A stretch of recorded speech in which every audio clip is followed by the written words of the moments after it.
Olá pessoal, tudo bem? Bom pessoal, estou passando hoje para a gente falar a respeito de distribuição com dados discretos, tá pessoal? E o que são dados discretos, né? É aquilo que você pode contar, como por exemplo peças, enquanto que dados contínuos são dados mensuráveis, como por exemplo pressão, dimensão, né pessoal? Então, por exemplo, você pode ter uma dimensão de 15,10, 15,12, 15,125. Estas são dimensões contínuas, tá? São dados contínuos, tá? E existem também dados discretos, os quais a gente faz contagem, tá? Aqui eu estou exemplificando, falando rapidamente, né, esses tipos de dados. Por quê? Porque eu vou utilizar aqui, tá, pessoal, uma função, tá, de distribuição, a distribuição binomial, tá?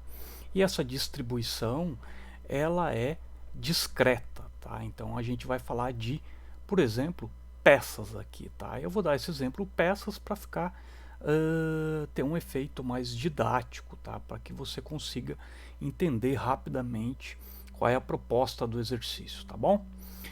Bom, mas vamos lá. Qual que é a ideia, né, da gente realizar esse exercício? Vamos lá. Vamos utilizar essa função, a função binomial, tá? E aqui eu quero calcular probabilidades, tá? Daqui a pouco você vai entender por completo o meu objetivo, mas vamos com calma, tá? Eu vou calcular probabilidades aqui, tá?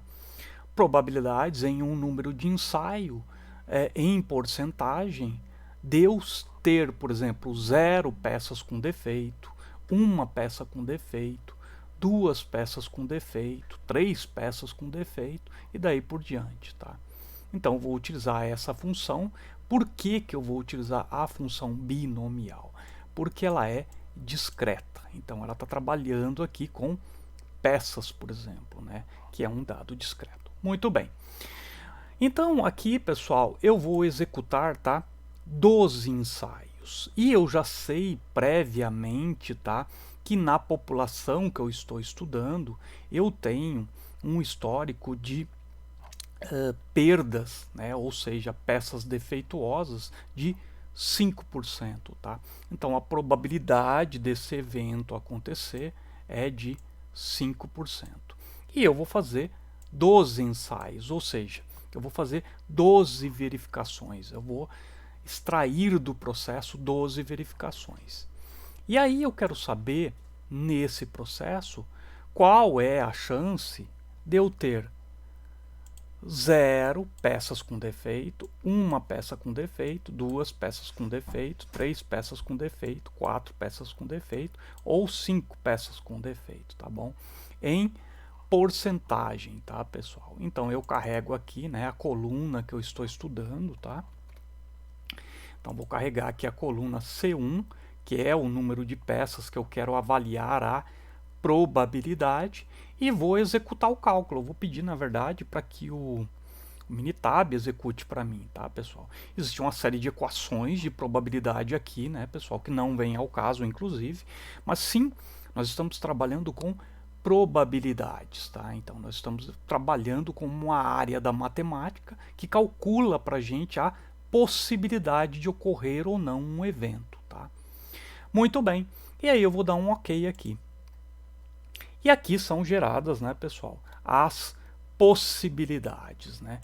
As possibilidades em porcentagem. Se você multiplicar por 100 aqui, então a possibilidade trabalhando, né, com um lote o qual eu conheço o histórico negativo, vamos dizer, né, de 5% de peças defeituosas, bom, eu trabalhando com um lote de 12 peças, 12 ensaios, qual é a probabilidade de eu ter 0 peças com defeito? Bom, a probabilidade neste ensaio é de 54%. Não está muito bom, né, pessoal? De eu ter uma peça com defeito é de 34%. É uma margem muito alta, né, pessoal? Em 34% de chance de eu ter uma peça com defeito. de eu ter 2 peças com defeito, 9,8%, quase 10%, né, pessoal? Bom, não está muito bom não, tá? De eu ter 3 peças com defeito, praticamente 1,7%, que dariam 2%. 4 peças com defeito, diminui bastante, 5 peças com defeito, diminui bastante. Bom, resumindo, né, pessoal, não está muito bom esse processo não, né? Existe a possibilidade aí de eu ter nesses 12 ensaios, existe a possibilidade de eu ter até de 34% de eu ter pelo menos uma peça com defeito. Não tá legal, tá? Mas e aí eu pergunto para vocês, e se eu tivesse um histórico melhor? O que eu chamo de um histórico melhor, tá? Um histórico, lotes, tá, de peças, os quais eu tivesse 1% de defeito. Vamos fazer esse teste? Vamos ver o que acontece com essa minha base de dados aqui, com essa nossa avaliação de probabilidades, de possibilidades? Vamos ver? Vamos utilizar os mesmos cálculos, né, a mesma função binomial, tá? E nós vamos reduzir aqui a possibilidade, a probabilidade para 1%, tá? Então eu estou aqui, ó, melhorando o meu processo. Veja que eu executei uma melhoria no meu processo e agora eu tenho históricos melhores no meu processo e esse histórico melhor me garante 1%. Antes me garantia 5%, agora me garante 1%. Bom, houve uma melhoria no meu processo. E vamos ver como é que ficam, né?